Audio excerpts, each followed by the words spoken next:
Good morning, everybody. Welcome to the Saturday edition of the Huddle Hub Podcast. My name is Metal Mike, and today we're going to get into all the news that came out of the world of football. We're also going to get into the playoff seedings and scenarios and everything you need to know to look forward to going into Week 18. Sorry, I didn't even think about what I wanted to say there. What you guys got to look forward to going into Week 18, plus we're going to run down today's schedule. So here's the deal, guys. Okay, as I'm trying to get myself situated here, this is what happens when you wake up, 10 minutes before showtime. You try and get your live post out there. You go on X and say, hey, we're live right now. Come check us out. And here it is. But then you got to get all your notes and everything together, and you have your live set to go live at a certain time, and it's like, man, So here are the things that we have in order and in store for you guys for the Saturday edition of the Huddle Hub Podcast. We're going to get into talking about the two games that are happening today. Okay, we're also going to get through the playoff scenarios that every team playing today is facing. And they're simple. Win. But I'll explain to you what teams are involved in these situations. We're also going to go through the news. We got records and milestones that could be broken today in today's games and so much more. That's what we got to get into. But before we do,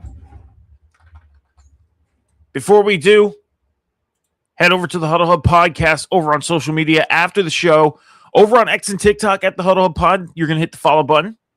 And over on YouTube at the Huddle Hub Pod, you're going to hit the subscribe button.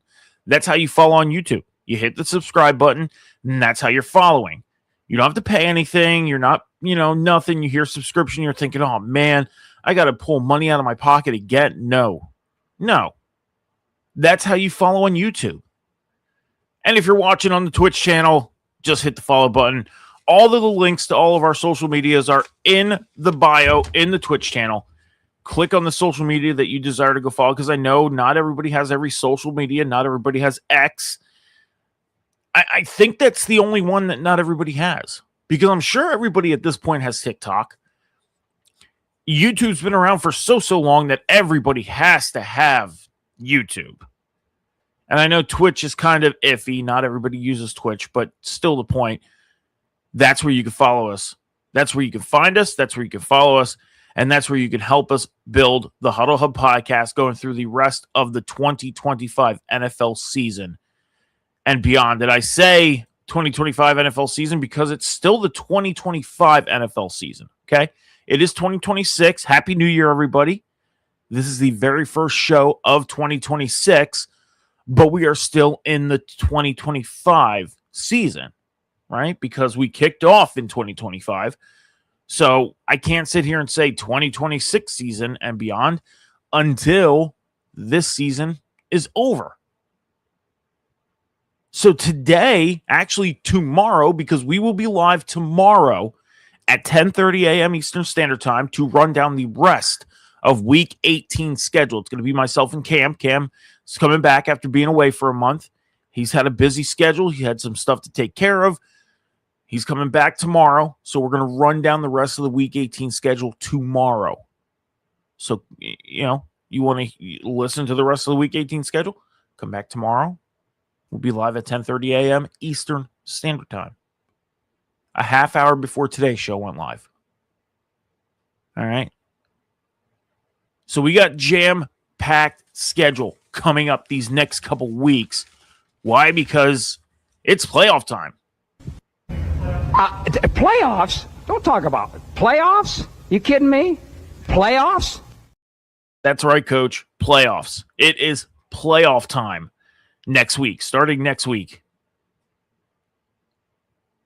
So to give you guys a little insight on how busy the Huddle Hub podcast is about to get, let me say more busy than we normally are. We got today. We are live tomorrow at 10:30 a.m. Eastern Standard Time. We are live Tuesday at 7 p.m. Eastern Standard Time.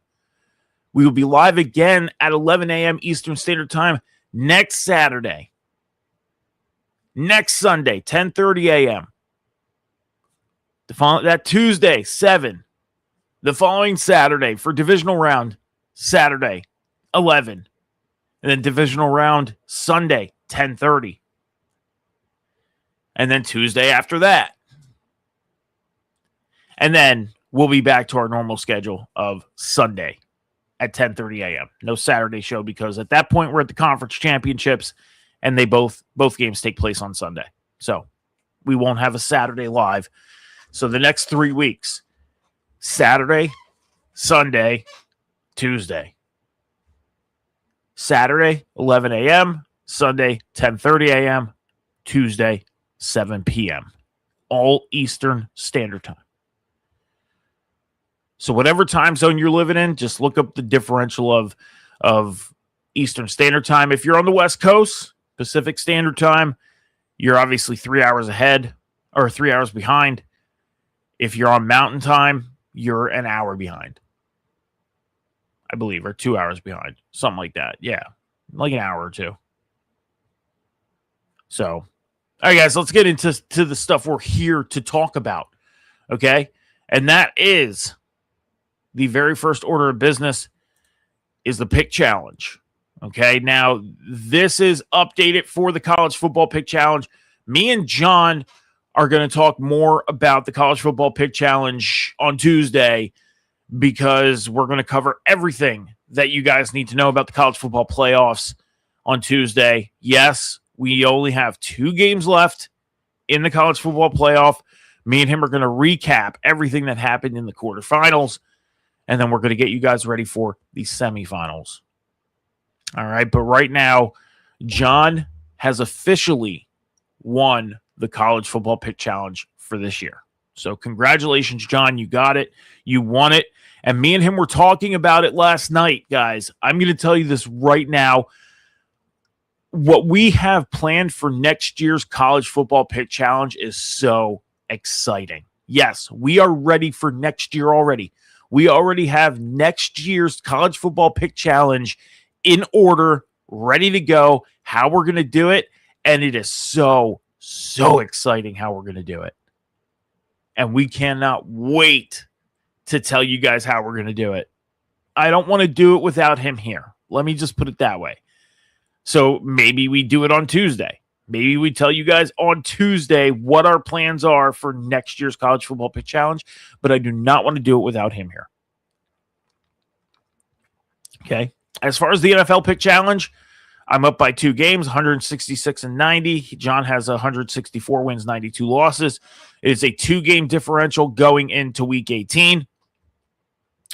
So that is how the pick challenge is. So let's get into the news going in or coming out of this past week. Starting off with George Pickens, wide receiver of the Cowboys. Owner Jerry Jones went on to say that he's unsure whether George Pickens will be a Cowboy next year or not. He is unsure whether he's going to extend George Pickens or not. He has not made that decision yet, but as we know, George Pickens has only been a Cowboy for the 2025 NFL season, and then we knew his contract was going to come up at the end of the season. It is that time. It is now unknown whether George Pickens will be a Cowboy in 2026 or not. But as of right now, it's the unknown. It's the unknown, and the thing is I try and keep up to date by the minute on any news coming out, because who knows? I mean, I could be sitting here talking about this right now, and they could be announcing right now that George Pickens signed an extension. He didn't. It did not happen. So George Pickens is yet to be unknown after week 18 who he's going to be with. So there we go. Lamar Jackson, quarterback of the Ravens. It was announced earlier this week that there was uncertainty on whether he was going to play in Sunday night's game against the Steelers. It was announced yesterday that he's playing. So Ravens fans, have no fear. Your quarterback is here. He will be starting against the Steelers on Sunday Night Football and the 2025 regular season finale. So no worries there, Ravens fans. Trevon Diggs, as we announced, he got released by the Cowboys on Tuesday. On Wednesday, he signed with the Packers. So Trevon Diggs has signed with the Packers. And, I'll say this right now. Trevon Diggs, you look at his statistics through his career and just some amazing statistics. He had one big year. He had one moderate year, and then he had a couple years where it's kind of like, what's going on? Okay? It's all about the system he's in. And Dallas was not it. And now we get to see, either starting this week or wild card weekend, if he fits in this Packer defense or not, if he fits in this Packer system or not. And the Packers, may have scored the hottest free agent in the defensive backfield. May have. They got him in the building already. Now all they have to do is lock him up. That's all that needs to happen. So let's see if the Packers offer him the extension. Let's see if they offer him a full-on contract. I'm going to say this. He's 28 years old? He's going to be looking for that one big contract yet. And I don't think Green Bay is going to let him walk out that door. I don't. I think Green Bay locks him up. And I think that Trevon Diggs will be a Packer in 2026. I do. It would not surprise me if they have an extension ready to go for him to sign this week. Because he's contracted. They can extend him. So it wouldn't surprise me. Christian, speaking of extensions, we have a couple extensions that were signed this week. Cole Van Lanen, offensive lineman of the Jaguars, he signed a 3-year, $51 million extension with the Jaguars. 32.5 of that is guaranteed. So Cole Van Lannon is going to be a Jaguar through at least 2028. So there you go. Some offensive line work being put in for the Jaguars. So John Jenkins, nose tackle the Ravens. He also signed an extension. It's unsure what his extension is, but he did sign an extension with the Ravens and will now be a Raven. Well, for at least we know through 2026, because again, we do not know the extension of his extension. You know, some extensions could be a year.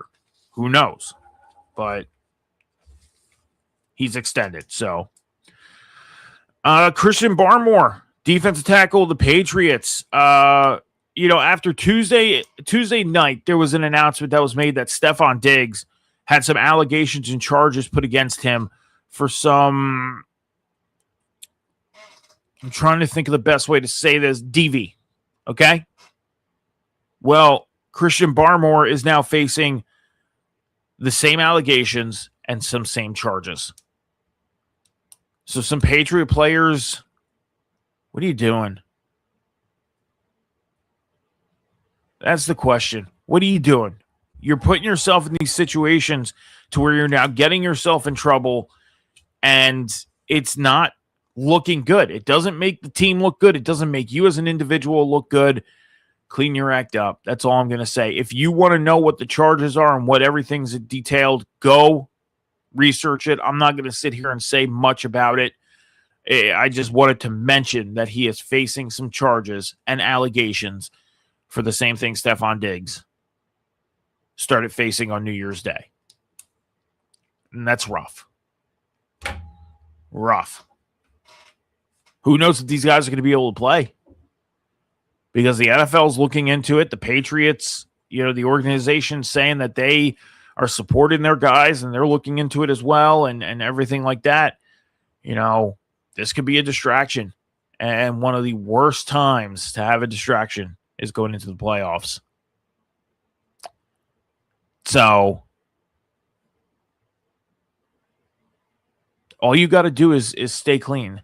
Keep your nose clean. That's it. That's all you got to do. Stay out of trouble. Don't do stupid shit. Can't even do that. Chris Olave, wide receiver of the Saints. He is going to be out this week in Week 18 with a blood clot in his lungs. That is rough. Now, apparently he's been dealing with this for about a week or two now, and it has not gotten any better. And now he is going to be out for Week 18. So that's it for Chris Olave's 2025 season. He's not going to close anything out this year. He's already closed out, last week. And that's that. Chris Olave is going to be out for the rest of the season, obviously, with 1 week left with a blood clot in his lungs. Hopefully he gets better. Hopefully he heals up. Hopefully, everything clears up and he'll be ready to go for 2026. Troy Aikman, ESPN Monday Night Football announcer, he has joined the Dolphins as an advisor. So he is going to be an advisor for the Miami Dolphins. Now, you're probably thinking, what does this mean? What does this mean for Troy Aikman to go into Miami and become an advisor? He's just going to go in and advise things. He's basically going to be that fresh set of eyes that's going to look around and say, that needs to be worked on, that needs to be worked on, and that definitely needs to be fixed.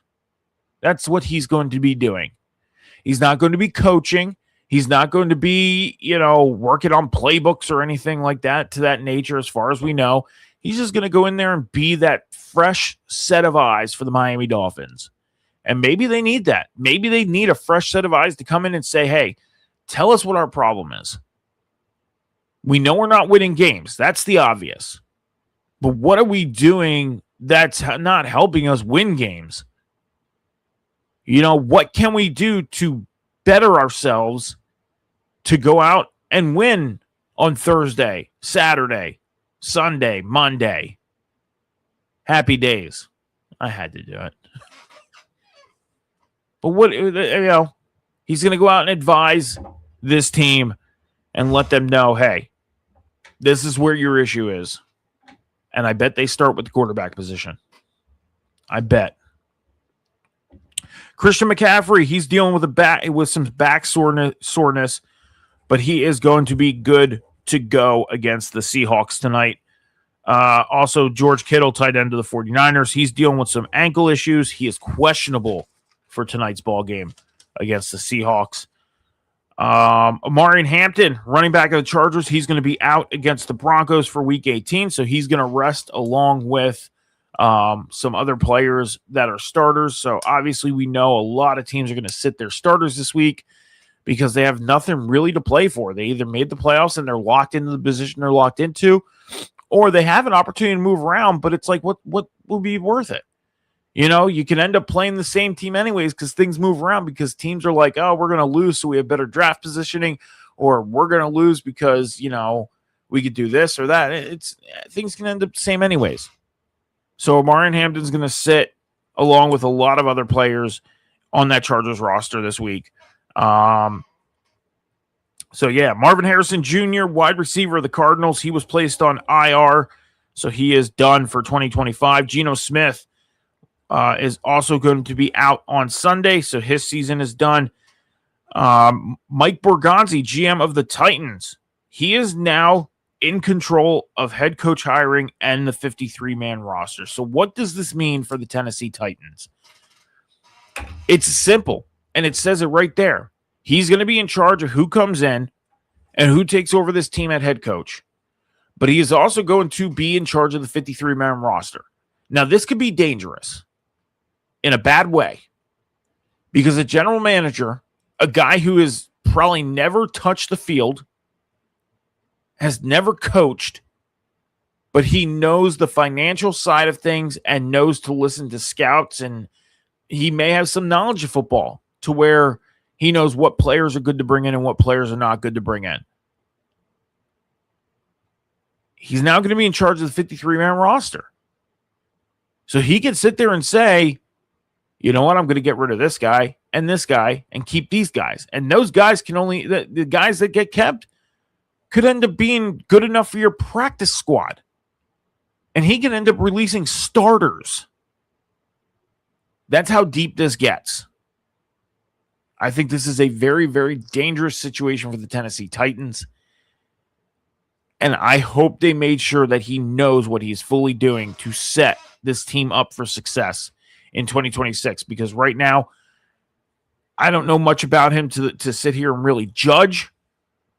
But if I had to take a long shot at, process of a thought, I would not put a GM in charge of the 53-man roster at least. Head coaching hiring, yes, that'd be okay. But the 53-man,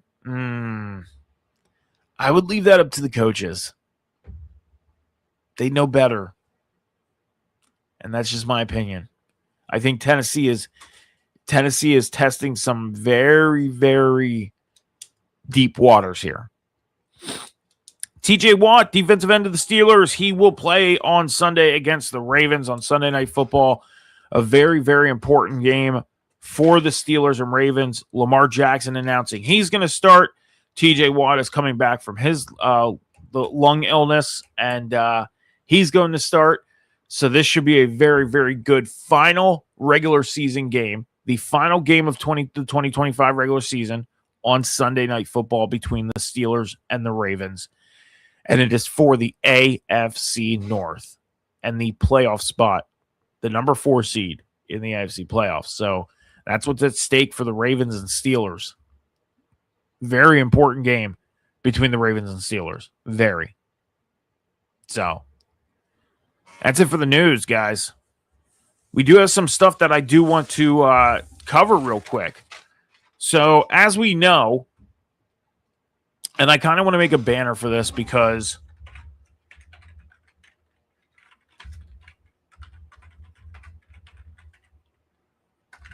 that way I can if I want to use this for social media, I can, time stamp it, even though I normally write things down. So we got some contract incentives, guys, for this year, okay? So what I'm talking about is when players sign their contracts, they also add in incentives to earn more money. So, for example, a player can earn this amount of money if they accomplish this on the field, Okay, so that's what the incentives are in your contract, if you didn't know. So here are some contract incentives that are being looked at, that are being focused on for this week. Now, some of these players may not be playing this week, so they are, but the thing is too, is they're not that far away from gaining their incentive. So it's like, why wouldn't they play? Right? Well, here it goes. Sam Darnold, quarterback of the Seahawks. He can earn a $500,000 incentive with 4,000 passing yards. He is 150 passing yards away from 4,000 passing yards. Tony Pollard, running back of the Titans. He can earn $250,000. Yeah, $250,000 with 1,100 rushing yards. He is 68 yards away from 1,100 rushing yards.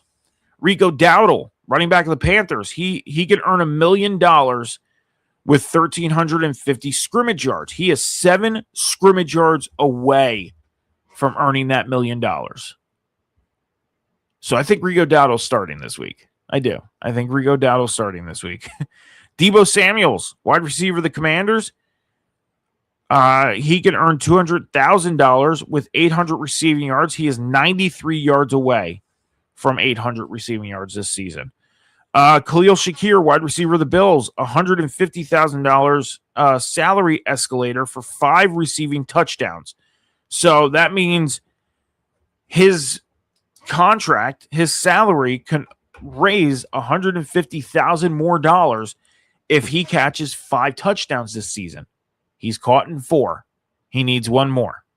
Okay.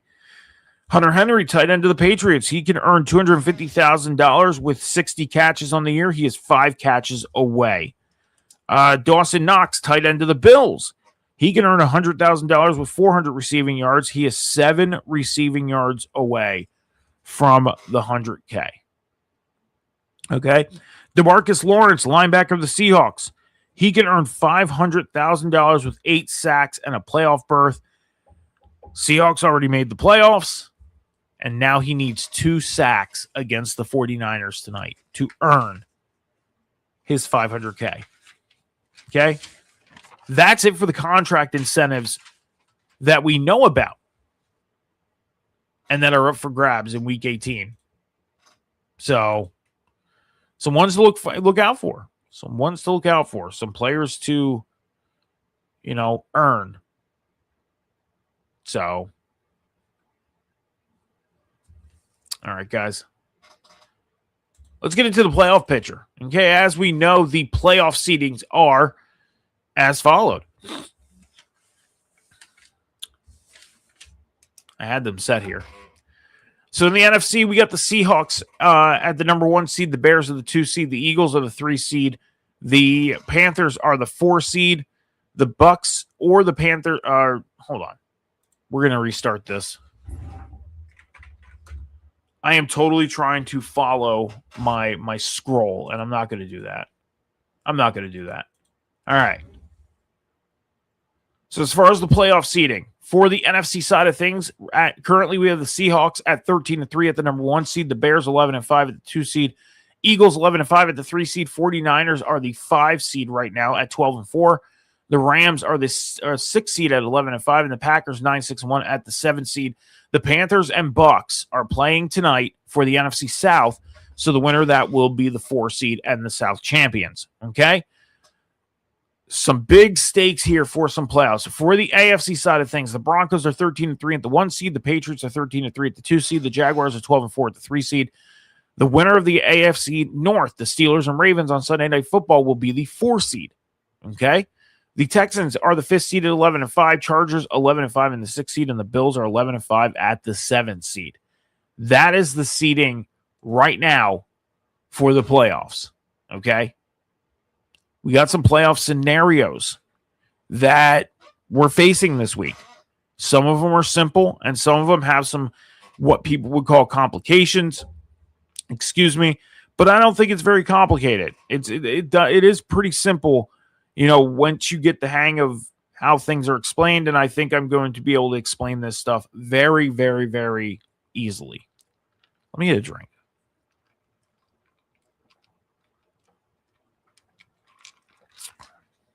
All right. So first off, the NFC side of things for playoff scenarios. Okay. The Seahawks and 49ers, they are playing for home field advantage and the NFC West. It's simple. Winner will get home field advantage and the NFC West, and the loser will be the 5 seed in the playoffs. Both teams have already clinched playoff berths, but the winner will be the number 1 seed in the playoffs with home field advantage, first round bye, and home throughout the rest of the playoffs, except the Super Bowl. And they clinch their division, the NFC West. Okay? Now, the Super Bowl does take place in San Francisco, so in the 49ers stadium. So the 49ers can become the 3rd team ever to win the Super Bowl in their home stadium. The Tampa Bay Buccaneers did it a couple years ago. Then after that, the Rams did it. And now the 49ers can become the 3rd team to ever do it. So they are on the pure path of home field advantage. If they win tonight, there we go. Home field advantage throughout the playoffs, NFC West champions. Everything goes through San Francisco at this point. So there it is. The Buccaneers and the Panthers, they are going to be playing for the NFC South, the number 4 seed, and a playoff berth. The loser goes home. Okay? So the Bucs and Panthers, it has come down to it between these two for the NFC South, a playoff berth, and loser goes home. That's it. So tonight's Bucs-Panthers game, it's essentially a playoff game. Win or go home. And that's it. So the AFC side of things, we got some more on the AFC side than we do the NFC side.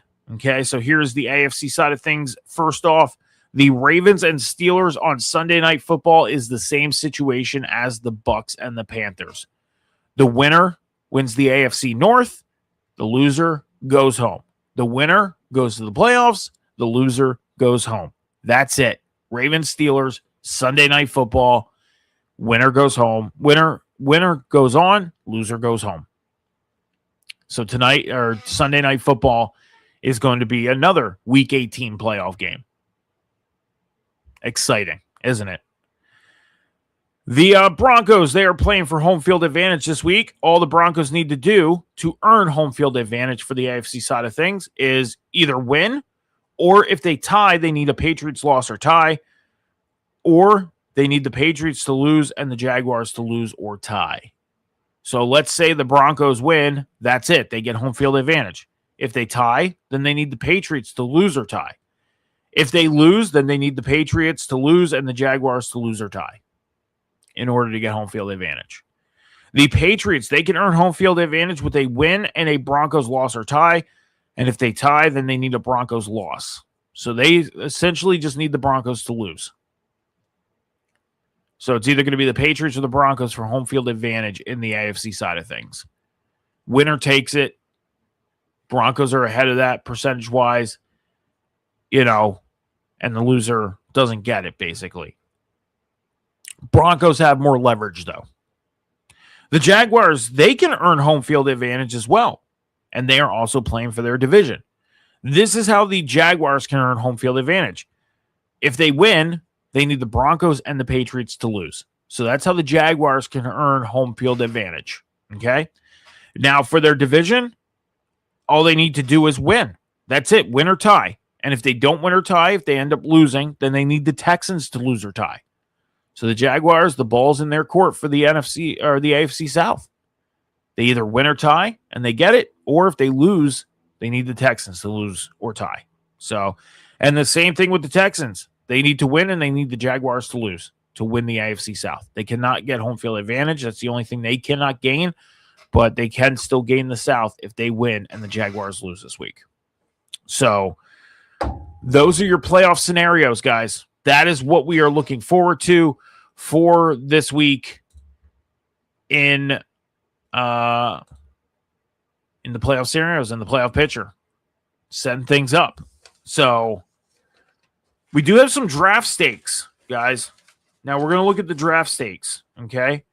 And you're probably thinking, what do you mean by draft stakes, Mike? What are you talking about? Okay? Well, as we know, there are some playoff implications for teams things need to do to make the playoffs, right? Well, there's also draft stakes. Scenarios for drafting, okay? For your draft position come April, May, when we get to the NFL draft, okay? So yes, I did my research on this. I did, because I'm a research type of guy. I want the information. So I'm going to dig deep, and I got it, okay? So right now, the draft order is as followed. And this is from 1 to 18. We only have 18 teams on the list so far for the draft. All the other teams are not on here because of the playoffs and everything like that. So this is from number 1 to number 18, because I don't want to sit here and be like, at number 1, this team, at number 2, this team, at number 3, this team, number 4, this team, number 5. I'm just going to read the teams down from 1 to 18, okay? The Raiders, Giants, Jets, Titans, Cardinals, Commanders, Browns, Saints, Bengals, Chiefs, Dolphins, Rams by way of the Falcons. Okay, so the Rams made a trade with the Falcons, and that put the Rams currently in the 12th spot because it's how the Falcons finished. Okay, the Buccaneers, Cowboys, Lions, Ravens, Vikings, and Jets by way of the Colts. So the Jets have the 18th pick because of the Colts record, because they made a trade, obviously the Sauce Gardner trade, and now the Jets have not only the 3rd overall pick right now, but they also have the 18th overall pick right now because of how the Colts are finishing. So there you go. The Raiders, they clinched the number 1 pick with a loss. That's it. Raiders go out and lose. They have the number 1 pick. The Giants can clinch the number 1 pick with a loss, and the Raiders win or tie. So the Giants still have a shot at the number 1 overall pick. The Jets, they can clinch the number 2 pick. Okay, they can no longer clinch the number. They would need a lot to happen for the number 1 pick. They would need to lose, and then they would need the Giants and Raiders to win. But the Jets, I mean, they're 3-13. Yeah, they would need the Raiders and Giants both to win, and they would need to lose in order to possibly get the number 1 pick. But the Jets can clinch the number 2 pick with a loss and a Giants win or tie. Okay, they can move up 1 spot. The Titans can clinch the number 2 pick with a loss and a Giants and Jets win or tie. You catching the drift here? Okay, so if the Giants lose and the Raiders win, the Giants move up to 1. If the Jets lose and the Giants win, the Jets move up to 2. If the Titans lose and the Giants and Jets both win, then the Titans move up to 2. You catch my drift here? This is how this is going. So teams above other teams, if those teams above win and that team loses, depending on how the record is, that team can move up. But you got to lose. Okay? The Commanders, they can move up to the number 2 pick. They need to lose. They need a Giants, Jets, Titans win. And they can also move up a spot with a loss at any team winning. So if they lose, and let's say the Titans win, then they move up to the Titans spot at number 4. If they lose, and let's say the Jets win, they move up to 3. So the Commanders could still move in to the top 5. They're currently at 6 right now. So here are the other rules for the other draft order right now for the other teams. The other teams could move around depending on how teams above them have their outcome. Okay, so if you go look at the list right now of draft, the top 18 teams in the draft as of right now, and you look at the records, it depends on how far apart they are, differentials, and if losing is really going to be beneficial for them in draft order. Okay. And then depending on the Falcons' outcome, the Rams could move into the top 10. So it all depends. If the Falcons go out and lose and then other teams go out and win, I mean, right now the Rams are sitting in the 12th spot because of how the Falcons are finishing. Now, if the Dolphins were to go out and win and the Chiefs go out and win and the Falcons go out and lose, the Rams can move into the top 10 because the Falcons lost. So the Rams could end up having a top 10 pick, and they're in the playoffs. But it's because of the trade that happened either earlier this year or last year to where they earned this position. So those are the draft stakes. That's what to look forward to with the 2026 NFL Draft that is coming up later this year. Okay? So, all right, that's all we got for that. We're going to get into the Week 18 games for tonight. We got 2 games on the dock to talk about tonight. We're going to talk about that, but first we're going to take about a 45-second break here on the Huddle Up Podcast. We'll be right back.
All right, guys, so make sure you're heading over to the Huddle Podcast over on social media after the show, over on X and TikTok. You're going to hit the follow button. Over on YouTube, you're going to hit the subscribe button. That's how you follow on the YouTube. And, of course, you're going to hit the follow button over on the Twitch channel as well. All the links are in the bio of the Twitch channel for all of our social medias.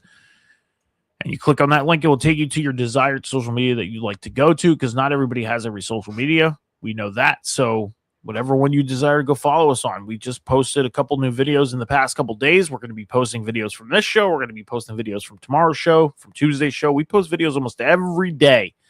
But that's not all. We got video game content and everything over on the YouTube channel. So go check that out as well and help us build the Huddle Podcast going through the rest of the 2025 NFL season and beyond. Again, I say 2025 NFL season because it's still the 2025 NFL season.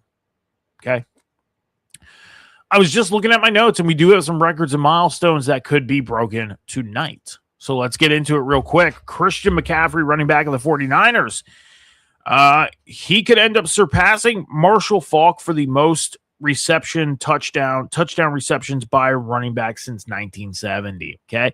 So Christian McCaffrey, I believe, is 1 or 2 touchdown receptions away from surpassing Marshall Faulk.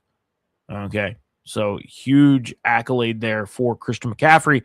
He is also 4 receptions away from tying and 5 receptions away from surpassing LaDainian Tomlinson for most receptions by a running back in history. So Christian McCaffrey could end up in the record books by the end of tonight. We got more records and milestones that could be broken this week, and we will go through those. And I'm trying to make sure we don't have any just for tonight.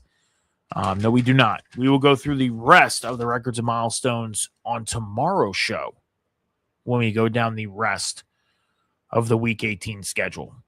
But let's get into what we are here for, and that is for tonight. Okay, we got 2 big playoff implicated games. Okay, some important stuff here to talk about real quick, and we are going to get into it. Starting off with the Carolina Panthers are heading out to take on the Tampa Bay Buccaneers. It's simple. You win, you're in. Whoever wins this game wins the NFC South. They also get into the playoffs. The loser, they go home for the rest of the year. So let's find out who clinches the NFC South. Let's find out who goes to the postseason. And let's find out who goes home.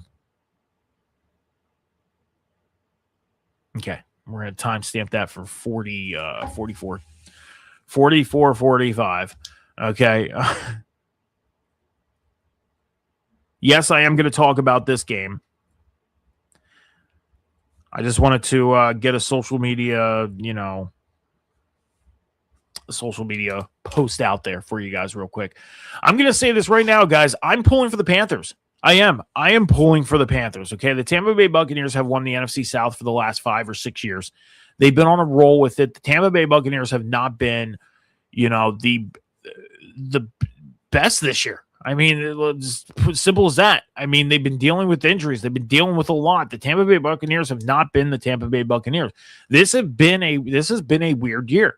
But you got to give some credit to the Carolina Panthers. I mean, they went out and they really, really improved this season. They did, to the point where they are sitting here getting ready in the next couple of hours to kick off to play for the NFC South, to play for a playoff berth, and a home playoff game. And as it sits right now, when you look at it, they'd be playing the 49ers. Now, it's not set in stone, obviously, but as it sits right now, they'd be playing the 49ers. And if the Seahawks were to lose, they'd be playing the Seahawks. Okay, that's what the second game on the docket for tonight would have in store. And that's what we are going to get into right now. That's what we're going to get into right now. Oh my gosh, I lost my breath there for a second. We got the Seattle Seahawks heading out to San Francisco to take on the 49ers. With this one, again, it's simple. You win, you get home field advantage, you get the number 1 seed in the playoffs, and if you lose, you get the number 5 seed, and you end up going on the road in the wild card round of the playoffs to take on the winner of the NFC South. Let's find out who gets home field, and let's find out who's going on the road in the postseason. I like that one. I do. I like that one.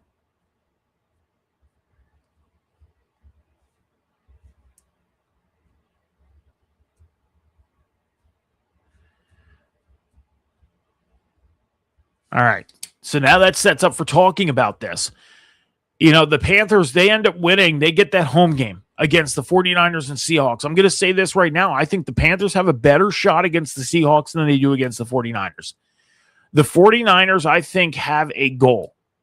You go and watch what the 49ers did this season and everything they endured and kept their head above water. Okay? I think the 49ers, and I said this to John on the Tuesday edition of the show, that I think the 49ers are the most dangerous team in the NFC. I do.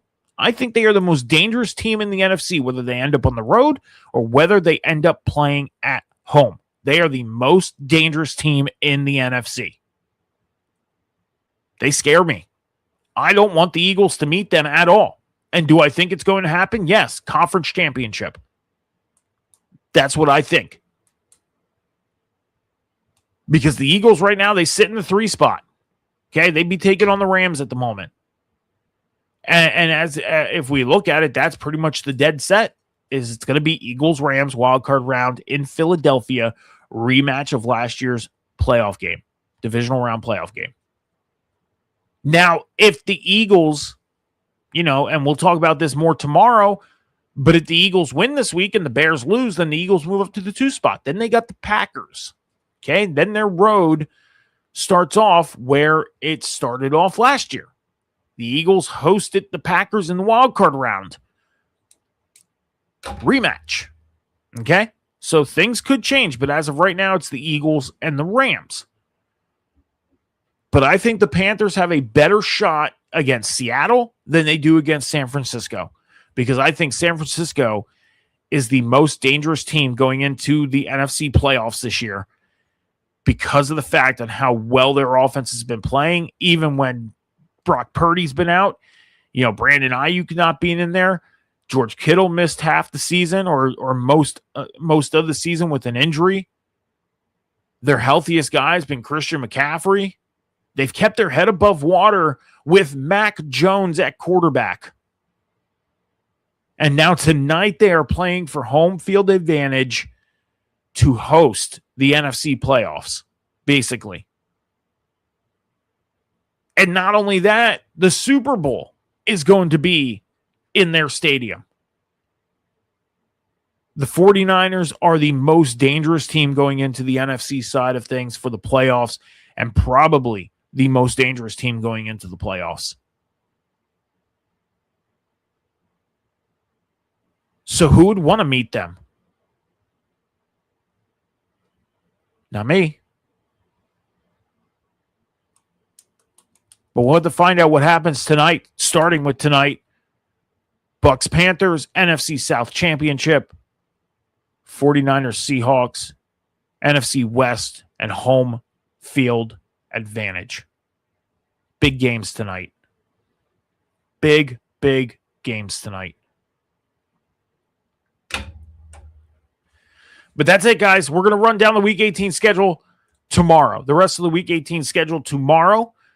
We'll have that on tap for you guys starting at 10:30 a.m. Eastern Standard Time right here on the Huddle Hub Podcast Twitch channel and on YouTube at the Huddle Hub Pod. We are live on both. So come join us. That's all I got for you guys today. We're going to get out of here. I'm going to go take care of some things and get ready for 4:30 kickoff between the Panthers and the Bucks. Got some stuff I got to take care of before that happens. If you guys want to follow me on social media, Instagram, X, TikTok, Snapchat, MetalMike714 is where you can find me. I don't do much on social media as far as, big content creating, but I do go live on TikTok. I do some Fortnite streaming every once in a while, so come join me for that if you'd like to. On the Huddle Hub Podcast, Twitch, and YouTube channel, I am doing my Road to Glory right now in College Football 26. If you go over to the YouTube channel and go to playlist, look for Metal Mike's RTG, okay? And you can look at my story as of right now in my Road to Glory, starting from episode 1 all the way up to my most recent episode that I just posted the other day, and follow my Road to Glory. We're probably going to continue that maybe tomorrow afternoon. It all depends. If not, definitely Monday morning. We are going to continue my Road to Glory because right now we are in year 3, and it will be episode 2 of year 3 tomorrow on Monday if we go live on Monday. So make sure you're heading over to the Huddle Podcast on social media one more time. On X, TikTok, at the Huddle Pod, on YouTube at the Huddle Pod. You're going to follow on X and TikTok. You're going to hit the subscribe button over on the YouTube channel. That's how you follow on YouTube. You're going to hit that follow button and turn your notifications on both YouTube and on Twitch. I would definitely appreciate it. Guys, we will be back tomorrow, myself and Cam, 10:30 a.m. Eastern Standard Time. So we will see you guys then. Thank you for joining me this morning. Look out for some new videos because there will be videos posted from this exact show in the next probably hour or two. So keep your eyes out. Be good to each other. Be kind to each other. Take care of each other. Be patient with each other. Remember, the world is not moving as fast as you think. Until tomorrow morning, guys. Deuces. Have a great one.